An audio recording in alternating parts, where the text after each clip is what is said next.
Alrighty, okay, so this is like the third time I'm trying to take this video. This is going to be like my after reaction type of video to this keyboard. I actually really like it. This is the Kemove 61, DK61, Dierya DK61, whatever the hell it's called. It's got some interesting features here. So, like, you can change the, there's different ways that you can have the buttons react to the chroma, which I think is cool. The one that I thought was most interesting, though, and this is the one that actually kind of worried me. This one's cool too. It's like impact, so it's from one way, and then there's kind of like a ripple effect. Now this is the one that fucks me up because I don't have any sound running. And my microphone on my desktop computer is not currently on. So there's a fucking microphone on this keyboard. I don't know if that's standard. I don't necessarily want that. It's an interesting part of this keyboard. I guess it allows a couple different things to be done.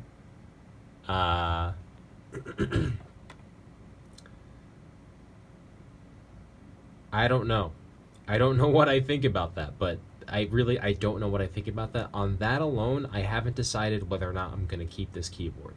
But full disclosure, if you do want to buy this keyboard, it is very nice. It's a very nice keyboard. The one thing I don't like are these keycaps. And you'll see, I guess this is what the double shot keycap is. The inside has that ridge there.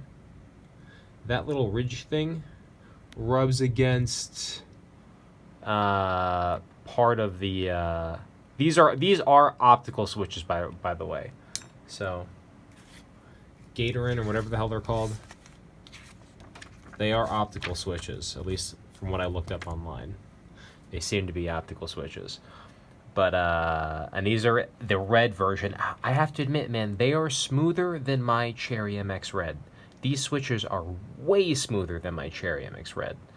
My K95 Corsair was not, as far as MX Red keyboards go, was not the best, I would say. I've had other keyboards that were better, and I kind of wish I kind of even had them to this day just to compare. This is probably the best keyboard I've ever used, as far as just smoothness. It's like butter. It's incredible. It's incredibly smooth. There's a little sound. You can probably get some key dampeners if you'd like, but for the most part, it's really smooth. It's very responsive. I can't say whether or not it's more responsive than like a normal Cherry MX switch, but these switches, in comparison so far, none seem to be sticking. I've had no ghosting issues. I was playing some Overwatch earlier. It seemed to be working very, very well. These switches are very smooth. I would say incredibly comparable. Now, I'm not a professional typist or anything like that. I think people who are really... As far as gaming goes, the one thing I did notice was these keycaps. I don't like these keycaps. I'd really like to get new keycaps, and that was going to happen anyway. I'd like to get some type of rubberized keycaps of some sort. Or even clear bottom keycaps as well.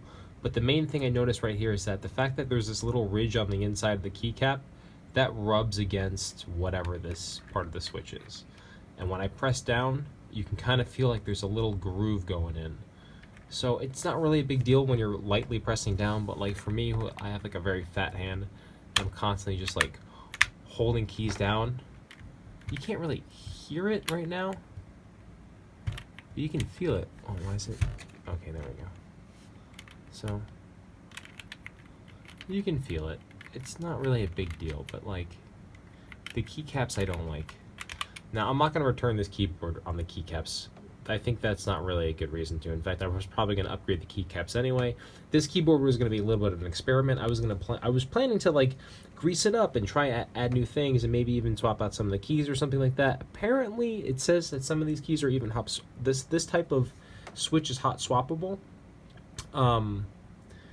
To be honest, it looks like everything's pretty easily removable. If you want to take off the keycaps and then remove the faceplate, I think it wouldn't be that difficult to remove everything. I don't know about the soldering issue. I'd like to look more into that at one point or another. Once again, in the comments, if you guys want to tell me how like I don't know anything about this keyboard and there's a lot more functionality to it than I realize, please let me know. I am very curious about it. There's not a lot of information. And part of the reason why I've also noticed is that the keyboard itself, like, there's no real software. So I'm going to do another video on how to actually download the drivers for Windows and install this keyboard to your desktop, because there's no obvious information. What else can I say? I guess don't trust reviews on Amazon, because I don't know who the hell wrote those reviews. This isn't a bad keyboard, but like you know what? That might be not the right thing to say. Don't trust Amazon reviews. I don't know who the hell put those reviews up there. They're all 5-star. No one has any criticisms about this. It's not like I haven't noticed anything wrong with that, but like it's just like it doesn't strike me as the greatest keyboard ever. And everybody seems like, I guess for the price it is really not bad. It's a really, really, really good deal. But there are some criticisms I noticed. For one, the keys seem to be a little bit like they click around. They're a little loose also, but I guess you're not really going to have any issue with that for the most part, and or you're going to have that same issue for the most part on most keyboards.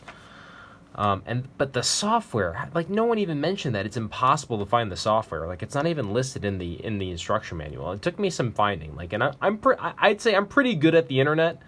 It took me a little bit to find out how to download this stuff. So I'm going to do a video on how to download the software and how to install it. I'm sure by the time I actually release it, they're going to update their manual or whatever. This keyboard's pretty new, but like, it was kind of interesting to me that everybody just had like a 5-star experience with this keyboard. Like, I couldn't even figure out how to freaking install it to Windows and like actually like change the functionality of the key. So I guess people aren't really even curious about doing that. For the most part, you don't even need to download the software. And in fact, I'm probably going to uninstall the software because the one thing I was going to do, I'm not going to do. I was going to end up remapping this from escape to tilde, but I realized I need the escape key much more than I need tilde, and I think I'm just going to start using push-to-talk, because I think push-to-talk is better for FPSs. Anyway, enough of the deep delve inside of my crazy brain. I really do like this keyboard. I'm not going to return it aside from this microphone issue. We're going to look more into it. I think maybe if I just uninstall all the software, it's not really a big deal. Like, I didn't notice like Windows asking me about my ports. I haven't checked my router or anything like that. I don't think it's contacting any servers in China. It's just weird that this fucking keyboard has a microphone on it. So that was the one thing that was just like, what the fuck?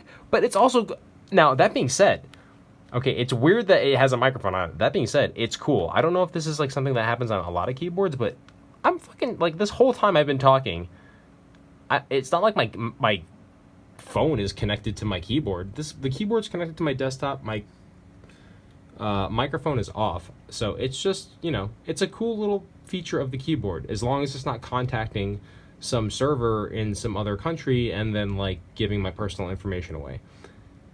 I don't think it's doing that. What's going on, guys? Sorry, my battery dropped there, and then the fucking iPhone is plugged in too, which is like the most weird part about the whole thing. But I guess when I plug it into my desktop, it just doesn't actually draw enough power, so whatever. Any hoodles. I don't really have much more to say besides that. Be careful of the conspiracy, man. You never know, man. You don't know who's taking your information, man. I think there's some other brands too that actually also sell the same exact keyboard, so I'll do some more research into that. If anybody knows in the comments, please, I guess, drop that information in there below as well. I'd appreciate it, just for future reference and knowledge. Anyway, guys, if you like this video, if you want any more information on this, definitely hit that thumbs up button, and then hit the subscribe button, and then also, why don't you go over down to my Twitch page and then follow me on Twitch, and then subscribe to me on Twitch and watch me play video games forever and ever and ever and ever and ever. And I'll be playing with this damn keyboard, and it's going to be having a good time. I actually probably will be playing with this keyboard. This last little piece I've recorded after I went and played some more Overwatch.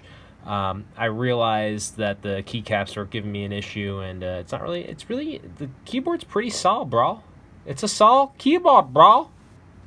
Anywho.